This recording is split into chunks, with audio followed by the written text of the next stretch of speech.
বন্ধুরা, আজকে আমার মেয়ের আমরা বাঙালি হিন্দু মানুষ, তো তোমাদেরকে সবাইকে নমস্কার। মেয়ের আজকে ওই বিয়ের আগে যে নখ টোকগুলো একটু কামাতে হয়, শুদ্ধ হয়, তাই হচ্ছে।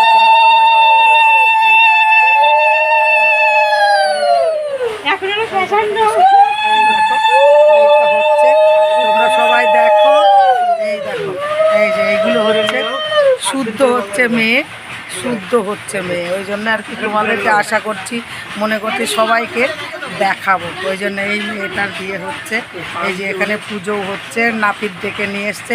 তোমরা তো সব জানো যে হিন্দুদের বিয়েতে কি কি লাগে, তোমরা সবাই জানো। আমি তো অত কিছু জানি না, তাই দেখিয়ে দিচ্ছি তোমাদেরকে। এই যে মেয়ে আমার বসে আছে, তোমরা সবাই দেখো। এই যে ভালো দেখতে পাচ্ছ কিনা, এই দেখো এই মেয়েটারই বিয়ে। এই দেখো বিয়েই তো তোর মনে একটু ক্যামেরা ঘুরিয়ে দিতে পারবি আবার পেছনের দিকে? তো এখানে অপশনই তো নেই। ওই তো সেই কাজ